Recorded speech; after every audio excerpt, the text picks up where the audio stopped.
All right, guys, I got the most powerful weapons for you guys here in this video. It's absolutely insane. The most powerful weapon, the most powerful bow, the most powerful shield. We got all three. We got the trifecta. If you guys enjoy this one, be sure to leave it a like, subscribe for more. If you don't like it, let me know why in the comments so I can improve the content in the future. And without further ado, let's go ahead and jump into this because it's not what you just think on the base. We're going to be doing something to all of these pieces of weaponry to make them even better than you would normally think. So let's go ahead and jump into this. All right, so to kick things off, we got to go grab a couple different things. The first thing is going to be, we're going to start from Lookout Landing, Skyview Tower. We're going to try to launch out of it and glide all the way to the levitating Hyrule Castle because we're going to be going to Princess Zelda's room. She's not there. I'm sorry, I checked, but she's not there. You can find out where she is by playing through the story. So what we're going to do is we're going to go ahead and glide on over, and we should be able to get there pretty easily from gliding from the Skyview Tower. If you also use the burst ability, the gust ability from completing the wind temple. I'm not going to say anything beyond that, but if you use that, that should help you greatly. Plus, if you also couple that with the glide suit, which I have a full guide on my channel how to obtain all three pieces of that, you should be able to get there quite easily. So make your way over there. We're going to the left side, to the left kind of tower, and once you get there, we're just going to kind of drop down a couple holes, and we're just going to plop down. We're going to go into the back room of her bedroom. So don't go to the actual peak, by the way. We're going to the right circle, right to the right of the left side peak, if that makes sense. You guys see the gameplay on screen. You see exactly what I'm doing. So again, once you drop onto the ceiling, you're just going to drop down into the hole. Oh, you could drop down onto the first or the upper level, then you're gonna drop down in the hole, and you're gonna be in Princess Zelda's room. Then you're gonna go into the back, and you're gonna go ahead and you're gonna pick up a weapon called the Royal Guard's Claymore. It's not gonna seem much at first, but basically the base power for this weapon is the strongest base power weapon in the game, and so it also has an interesting perk on it where when it's just about to break, so when it kind of says it's getting weak or whatever, it's gonna boost its power even further. We're gonna couple that with a certain fusion in a little bit later, as well as some other stuff, and it's going to be the most powerful weapon you could possibly get in the game. So hang on to that. Now that we got that, we also got to get the shield, because again, remember, I'm showing you guys how to get all three: the bow, the shield, and the weapon. So let's go get that right now. All right, so we're going to be getting the Hylian shield. We're going to start from the front gate. This is on the very base. This is on the ground. We're not in the levitating area. We're just going to go up this path, and what we're going to do is we're going to glide to the left side. We're going into the back area. So if you played Breath of the Wild, this is sort of how you entered Hyrule Castle. At least it was one way. So we're going through this back area here. Make sure you do not touch any of this gloom on this bridge. If you do, these creepy hands are going to come out. It's going to be freaky. It's going to be insane. You're going to have a bad time. So instead, we're going to go the long way. We're going to go ahead. We're going to climb up the kind of wall and up the stairs. And once we get up there, what we're going to do is we're going to light up the torch. And when we light up the big torch in the middle, again, you can do this in a variety of different ways with fire. Either throw a fire fruit at it, or drop a bundle of wood and then drop a flint beside the bundle of wood, and then strike the flint with like a rock, a stone kind of item of some sort. It's going to spawn a treasure chest, and in that treasure chest, you're going to get the Hylian shield. Now, the Hylian shield is probably the most durable shield in the game as is, but we're going to make it even more durable a little bit later. So hang on to that.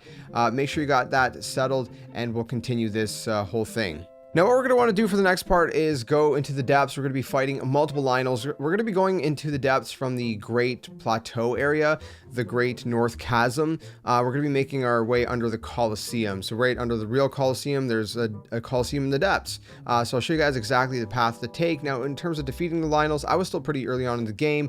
I did go ahead and get the Master Sword. I have a guide on my channel for that as well, if you need to do that. They're Gloom Lynels, so they're going to do Gloom damage. If you get Sunderlions, which are usually found on Sky Islands or where chunks of Sky Islands have hit the ground, and you cook these Sunderlions, they're going to be able to restore broken hearts, because gloom basically breaks your heart, meaning you can't just restore it with normal food. You have to first restore the broken heart, either by going into the light under a light route, or back on the surface, or things like that. So we're going to fight the Lynels one by one.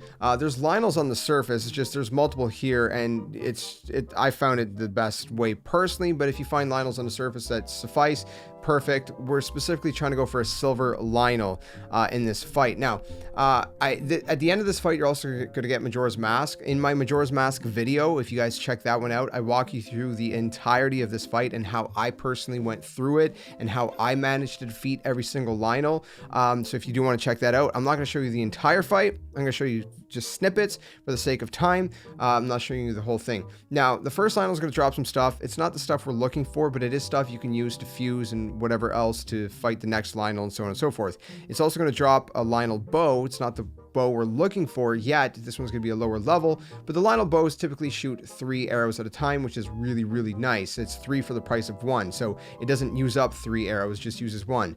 By the time we get to the third Lynel, this is the one we're specifically looking for, which is the silver Lynel. Again, if you find one on the surface you can fight, have at it, but you know, I figured if you're down here, you can also get Majora's Mask while you're at it as well and all that. But when you defeat the silver Lynel, he's going to drop a couple different things. We're looking for the silver Lynel saber horn, which you see up on screen right now, right there. That's specifically the best fusible item, and we're also getting the savage Lynel bow, which I think is the best bow in the game because again, it shoots 3, but it's a little bit of a higher level. It's a level 32, and we're going to make it even better later by upgrading it. I'll show you guys how in just a second. I'll quickly let you guys know that if you want to defeat the last Lynel who's kind of bulked up, you can either blow him up with bombs to get the rock off of him, or you know, hit him with like a spiked ball kind of weapon or something like that. He's going to drop another savage Lynel bow, which is going to be helpful because you can have 2 and you can get 2 different upgrades on them if you want to. You're also going to get Majora's Mask at the end if you want. It's not necessary for this video, but it's a nice little bonus. All right, let's proceed. All right, so we got to find Octoroks because this is how we're going to upgrade our weaponry now that we have everything that we need. So in the Elden region, everything that you see on my map marked by one of those yellow diamonds is an Octorok location. We're going to need about 6 of them, 2 for each weapon. I only found about 5, so you can see all 5 locations on the map here. You can also use the Hyrule Compendium if you've unlocked the Sensor Plus on your PREAMP. If you don't know how to do that, I have a guide on my channel as well. Just go to Robbie at Lookout Landing, do his whole kind of side quest, and eventually it'll unlock, and you can take a picture of an Octorok and track it with the sensor so you can find them more easily. Now, what we're going to do is, the way this is going to work is basically when you drop a weapon in front of the Octorok and then you back away a little bit, it's going to suck the weapon inside, and then it's going to sparkle and it's going to spit it back out at you. And when it does that, what's going to happen is it's not only going to repair the weapon if the weapon has been, you know, used, so that's a great way to keep your weapons from not ever breaking, but it's also going to add a perk to it. Now, the first time you do it to a weapon, it's going to add a white perk. So a white perk, we don't really care about that perk. It doesn't matter what it is.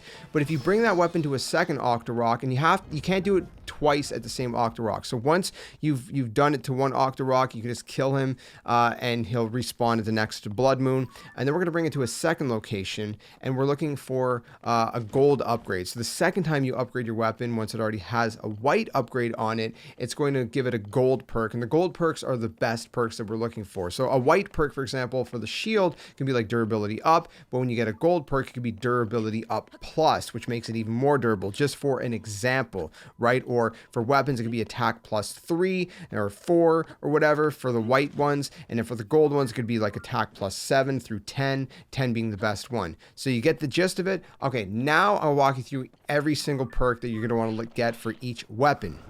All right, so we're going to start with the Hylian shield. It's going to work like this for every single one. Once you get the first Octorok upgrade, and it's just a white upgrade, go ahead and save it before you go and drop it before the second Octorok, because again, the gold perk is what's going to matter. If you don't get the gold perk that you're looking for, then you're just going to reload your save and try it again. Also worth noting, put on another shield to block the the weapon when it comes back at you. This is going to work the same way for every weapon, of course, just in case it hits you. And when he spits it out, you're going to go ahead, you're going to pick it up, you can look for it. Now with the Hylian shield, I got super lucky. First try, I got durability up plus, which is what I think is the best. Hylian shield is already extremely powerful right out of the gate without any upgrades. You get durability on it that's even more durable, and then you get durability up plus, and it's extremely durable. I don't even know if you're ever going to be able to break it. It's crazy. Then of course you can add stuff to it if you want to, like puff shrooms and shock emitters and flame emitters and different things like that if you want to. But that's the Hylian shield. Extremely durable, best shield in the game with durability up plus. Next up is going to be the Lynel bow that we got, and again, upgrade it the first time, got a white upgrade on it. This is going to be the second upgrade that I'm doing, and ironically, again, first try got the exact one I wanted, which is 5 burst, meaning instead of shooting 3 arrows, it's going to shoot 5, which is absolutely OP. I mean, think about this. When you attach something to the arrow on top of that, let's say you attach bombs to it, it's going to shoot 5 bomb arrows, and it's only going to use 1 bomb, which is absolutely insane. You seen I had 15 right there? I shot 5. I'm going to shoot another one into the sky. You're going to see I have 14. It only uses 1 every single time. That's for anything. You put anything on this arrow, it's going to shoot 5 of them. It's super OP. That's one of them. The other one is attack up plus 10, which I got on my second Lynel bow. So those are the bows.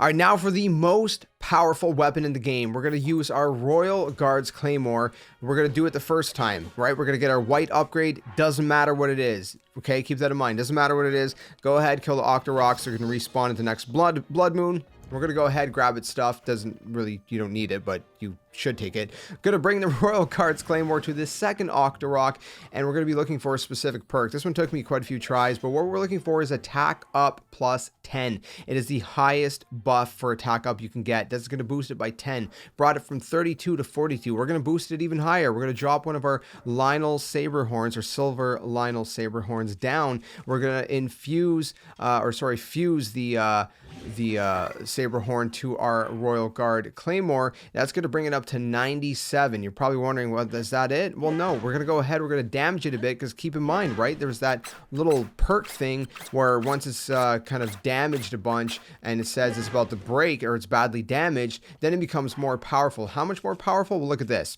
Okay, we're going to go down to it, 194. It just went from like, what was it, 97 to 194. It almost gets a 100 boost, roughly. What's the math there? Like 100 minus 97. It gets a boost of 97 when it's badly damaged. Now, obviously, when it's badly damaged, it's going to be a little bit harder to use against most enemies. It's still really good at its base of 97. That's still amazing, but it's even going to get more buffed at that point. But here's the thing. When you jump on the Lynel's back after you shoot it in its head, after you stun it with an arrow, I don't believe that it does as much damage, or maybe not even any damage to your weapon. So you can farm Lynels using this method, which is super useful for boss fights. Obviously, you know, maybe use it at its base, and then once it's, you know, near broken, you know, you're gonna have a lot easier of a time defeating the boss, especially maybe like the final boss. And then the other thing is, I guess technically with the silver Lynel horn, the saber horn, you could fuse it to the Master Sword if you want. I don't know what the Master Sword's base attack is. It doesn't say, but basically it adds a 55 attack from the silver Lynel horn, which is a 55. So, you know, you could do that as well. So there's a variety of different, you know, methods, but honestly, this is the most powerful weapon in the game, and these are the best weapons you could possibly get, in my opinion, in the game, coupled with the fact that, you know, you got the Master Sword as well, which if you don't know how to do that, again, there's a guide on my channel. So let me know what you think in the comments below. I mean, do you think there's better weaponry out there? If you do, I'm all open to suggestions, but from what I've seen, this is the best of the best shield you can get, the best bow you can get, and the best weapon you can get. So let me know your thoughts. If you enjoyed this one, leave it a like, subscribe for more, and I'll see you guys soon in another one. Until then, my friends, game on, and thanks for watching.